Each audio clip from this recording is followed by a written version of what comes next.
इतना सा आपको लगता है, लेकिन इसमें बड़े से बड़े जो चाहे मोटे से मोटा आदमी होगा वो भी आराम से निकल। अभी जिस जगह पे मैं खड़ा हूँ ये बहुत ही बड़ा एक पत्थर है और इसके बारे में ये कहा जाता है यहाँ पर घी निकलता था इस पत्थर से। अभी भी निकलता है बहुत। तो लोग उस समय आके इसमें। जब मैं अपने पहाड़ आया सोचा नहीं था इतना मज़ा आएगा इस सफ़र में, जहां हमने बगवाल खेली और माता रानी का डोला उड़ते हुए देखा। आज हमें 3 दिन हो चुके हैं अपने पहाड़ में और आज मैं आपको लेकर जा रहा हूं माँ बाराही के मंदिर, जहां छिपे हैं कई राज। तो वीडियो के साथ अंत तक बने रहें। चढ़ाई में कौन लगाता है बलियार ऐसे?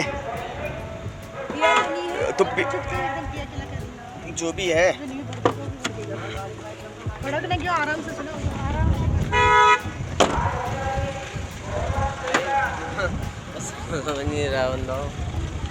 किसकी है गाड़ी है? तो आगे लगाओ ना, आगे बढ़ा से चलो, पीछे हल्की पीछे कर ले गाड़ी। ड्राइवर गाड़ी निकालनी है गाड़ी है। आगे करो, फिर आगे करो। कौन आ रहा है? अच्छा चाबी तो तुम्हारे हाथ में है। कितनी देर में आएगा? गाड़ी खड़ी थोड़ी रहेगी। चलानी आती तुम्हें? हाँ तो चलाओ जरा आगे यार, तुमने सीधे थोड़ा पीछे होकर। मंदिर से लगभग 50 मीटर दूर हमारी गाड़ी एकदम से रुक पड़ी। उसका कारण यह था, आगे किसी ने अपनी गाड़ी बीच रास्ते में लगा रखी थी। जैसे ही हम उस गाड़ी के पास गए तब जाकर हमें पता चला गाड़ी का ड्राइवर दारू पीकर सोया है।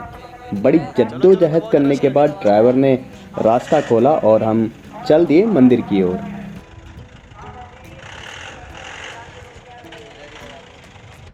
तो अभी पहुंच चुके हैं हम माँ बाराही धाम और आपको भी कराते हैं माँ बाराही के दर्शन।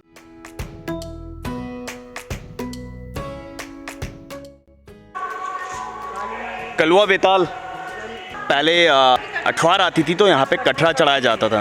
यहाँ पे कटरा कटता था और यहाँ से नीचे को फेंक दिया जाता था कटरे को। वो चीज़ अब बंद कर दी गई है।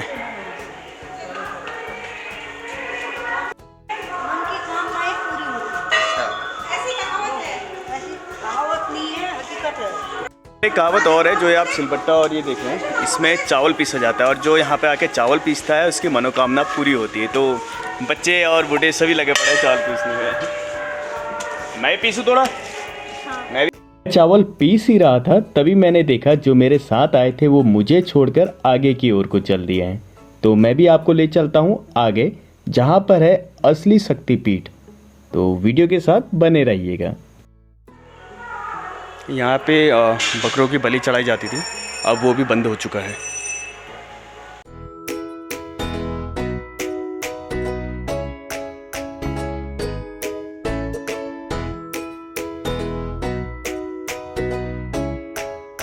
पहले जब कटरा आता था, बलि चढ़ती थी तो कटरे को यहाँ से लाया जाता था।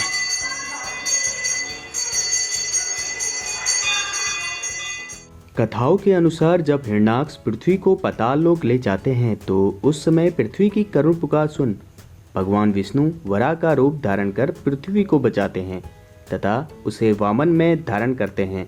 तब से पृथ्वी स्वरूप वैष्णवी माँ बाराही कहलाई।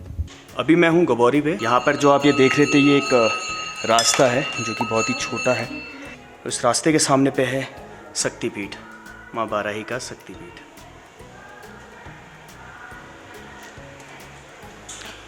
जो कि बहुत पुराना मंदिर है।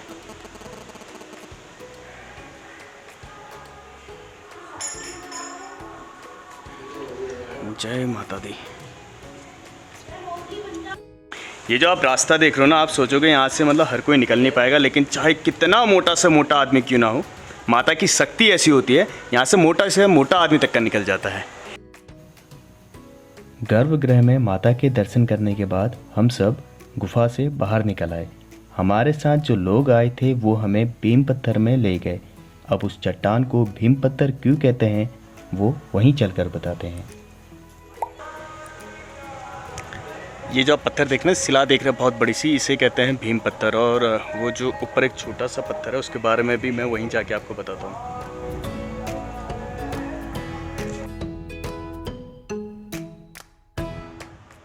भीम पत्थर में पहुंचकर एक अलग ही नज़ारा देखने को मिला। मानो ऐसा लग रहा था जैसे हम बादलों के ऊपर हों।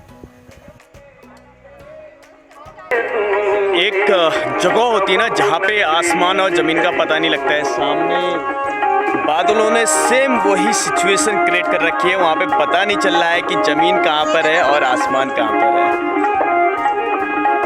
अल्टीमेट यार, अल्टीमेट नज़ारे आज दिख रहे हैं कसम से। जो आप देख रहे हो यहाँ पर पांडव पासे खेलते थे, और ये जो पत्थर है, कहा जाता है कि इस पत्थर को भीम ने अपने हाथों में उठा के यहाँ पर लाए थे, और उनके उंगली के निशान अभी भी इस पे हैं। तो ये देख सकते हो ना, 1 2 3 4 5 निशान है उंगली के। भीम जो थे वो उसको उठा के यहाँ पे लाए थे। अभी जिस जगह पे मैं खड़ा हूँ ये बहुत ही बड़ा एक पत्थर है, और इसके बारे में ये कहा जाता है, आप भी देख रहे होगे, ये जो दरार है पूरा यहाँ से लेके एंड तक का है। इसको 2 हिस्सों में बांट दिया गया था।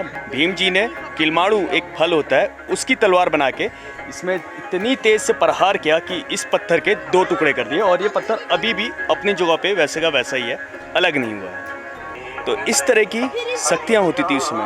आप मानिए इतने बड़े पत्थर को एक मामूली सी लकड़ी की तलवार से काट दिया गया था 2 टुकड़ों में, और वो पत्थर अभी भी एक साथ चिपके हुए हैं। ग्रेनाइट होगा जो अंदर से बाहर तक पूरा वही होगा सेम। ग्रेनाइट में खाली परत रहती है। जब हम भीम पत्थर से मंदिर की ओर जा रहे थे तभी हमने देखा ताई और भाई साहब एक चट्टान में अपना हाथ रगड़ कर सिर में कुछ लगा रहे हैं, जिसे देखकर हमें उत्सुकता हुई, और ताई से पूछने के बाद पता चला कि पहले टाइम में यहाँ पर घी निकलता था इस पत्थर से। अभी भी निकलता है बोलो से। तो लोग उस समय आके इसमें हाथ मल के अपने सिर में लगाए जाते थे, और मान्यता ये थी जो भी इसको अपने सिर में लगाएगा उससे उसकी बुद्धि तेज होगी और आयु दीर्घायु रहेगी।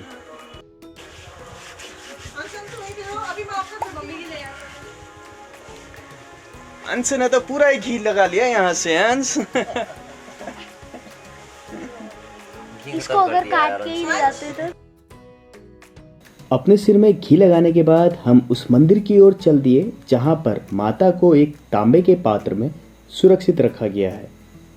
जब पहले अष्टबलि आती थी तो अष्टबलि में 7 बकरे और एक कटरा होता था, जिसे इसी छोटे रास्ते से लाया जाता था। अब इसे माता की शक्ति ही मान लीजिए, क्योंकि जिस जगह से हमें निकलने में कठिनाई हो रही थी उस जगह से मोटे से मोटा कटरा आराम से निकल जाता था।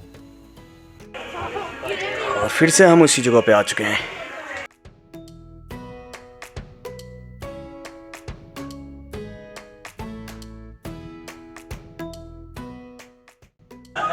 अभी हम जिस जगह पे हैं ये माता को यहीं पे रखा गया है। माता जो डोली में उठती है वो वाली माता यहाँ पे रखी गई है। कल डोला उठा था वो माता यहीं पे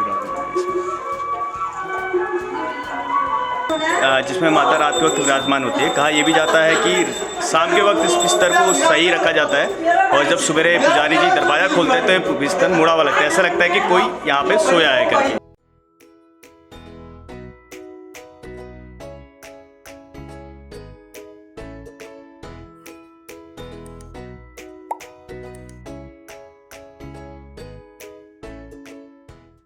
जो असली प्रसाद होता है वो मेरे हाथ में है। ये जो पुआ होता है, पुआ दिया जाता है प्रसाद के रूप में। बोल भगवती मैया की जय। ये हमारे मामा जी हैं जो भगवती माता के सेवक हैं। हम अपने गांव कभी कभार ही जा पाते हैं, जिस कारण से हमारे मामा जैसे ही हमें मिले तो वो बहुत ही खुश हुए, और उनकी खुशी जो है आप यहाँ पर देख सकते हो वह किस तरीके से हमें बता रहे हैं कि हमारे आने से उनको कैसा फील हुआ है। यहाँ हमारा बढ़िया हो गया, अच्छा लगा हमारे को क्या।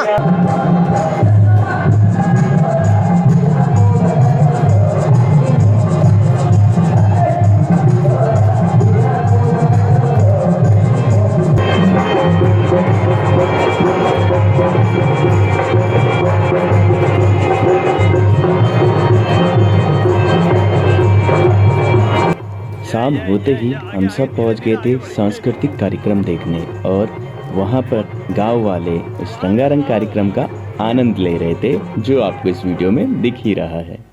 के साथ इस ब्लॉग को मैं करता हूँ यहीं पर समाप्त। आपसे मिलते हैं नए ब्लॉग पे, तब तक देखते रहिए यूके वॉकी टॉकी।